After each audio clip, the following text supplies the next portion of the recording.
Hiya folks, Kiyo here. Today we're looking at one of the strangest products Nintendo ever allowed to exist. When most people think of the Game Boy Advance, they think of games.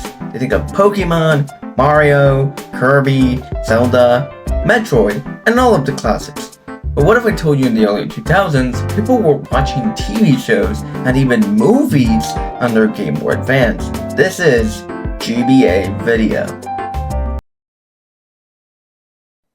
TV shows on the go, TV shows on the go.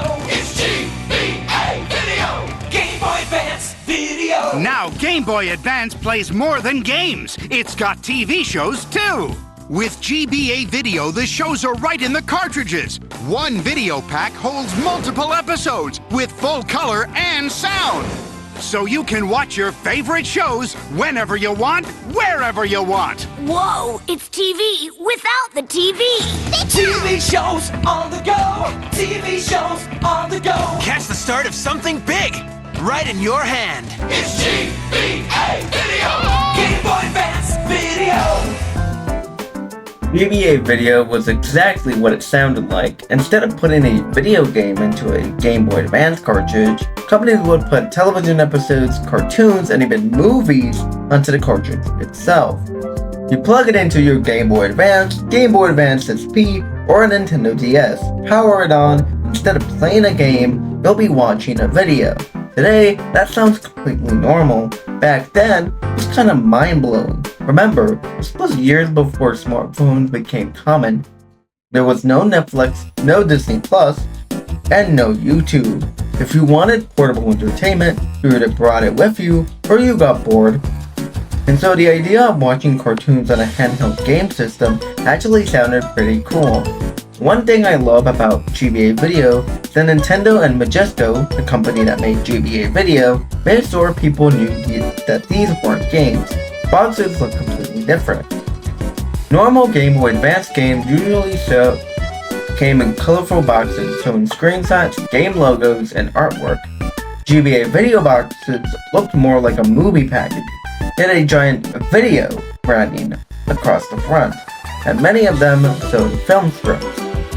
Some even advertised including episodes or movies directly on the cover, but the cartridges themselves were also different. Normal GBA cartridges were gray. GBA Video cartridges were usually a lighter gray or white. If you put them side by side, you could immediately tell which one was a game and which one was a video cartridge. It's a small detail, but I think it's pretty cool. Video had a big library. Nickelodeon shows were everywhere. You could get Fairly Odd Parents, SpongeBob SquarePants, Jimmy Neutron, and more. And also Cartoon Network showed up. You could watch Johnny Bravo, Dexter's Laboratory, Powerpuff Girls, and other Cartoon Network classics. There were even Pokemon releases. Imagine being a kid in the 2000s and being able to watch Pokemon episodes on your Game Boy. That probably felt like technology from the future. Most cartridges contained multiple episodes, depending on 3 or 4. That means you got a decent amount of content for a single cartridge. GBA Video didn't stop at TV shows, there were movie releases. Probably the most famous one was Shrek 2. That's right, an entire movie on the Game Boy Advance cartridge, and somehow someone looked at a Game Boy and said, yeah, people are definitely gonna watch Shrek 2 on this thing. And they were right. The fact that someone managed to compress a full movie into a tiny cartridge is honestly impressive. The quality wasn't perfect, but it worked, and that's what makes GBA Video so fascinating. The engineers somehow took full video content, spliced it into hardware that was originally designed to play Pokemon and Mario. Honestly, it looked better than you expected. Was it DVD quality? No, not even close. The screen was small, the resolution was limited, and the compression was a little bit noticeable. But at the time, it was watchable, and the Game Boy Advance SP's bright screen helped a lot. And since most people were watching these on road trips, in waiting rooms, or long car rides, nobody was expecting a home theater experience. They just wanted something to watch, and GBA Video delivered exactly that. Now, Here's the thing, GBA Video wasn't the only company trying to solve portable entertainment.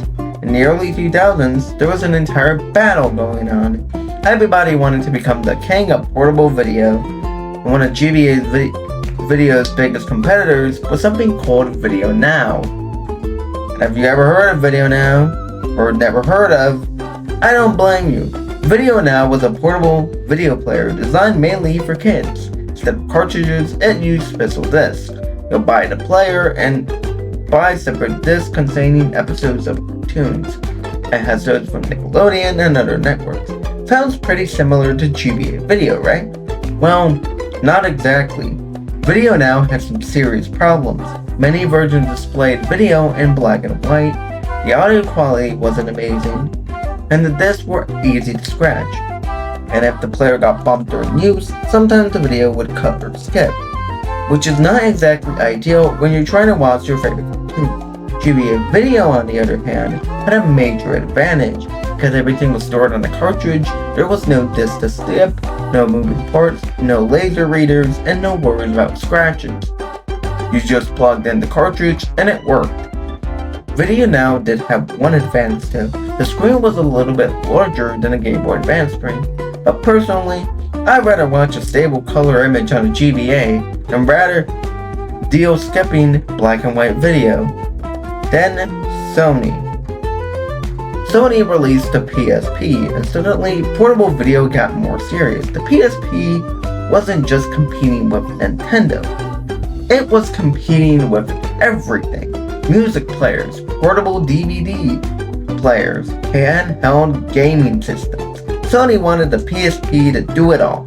And that's where UMD movies come in. UMD stands for Universal Media Disc. These were small discs used by the PSP. Unlike GBA Video, that contained a few episodes of a TV show, UMDs could have entire movies, and they looked fantastic for the time. The PSP had a beautiful widescreen display, better audio, better image quality, and more storage space. Compared to GBA Video, UMD movies felt like the next evolution of the idea. If GBA Video proved that portable video could work, the PSP showed what portable video could become. Watching a movie on the PSP felt amazing. Watching a movie on the Game Boy Advance felt like a miracle. Both are impressive in different ways. So, who won? Honestly, none of them. Because then, smartphones arrived.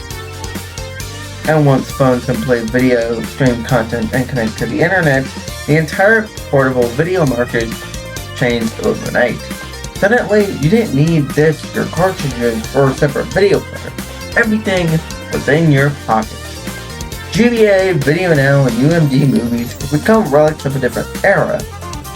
Looking back today, GBA Video is one of the weirdest products Nintendo has ever associated with. It's not something most people remember, it's not something most people use, but it's an incredible fascinating piece of gaming history.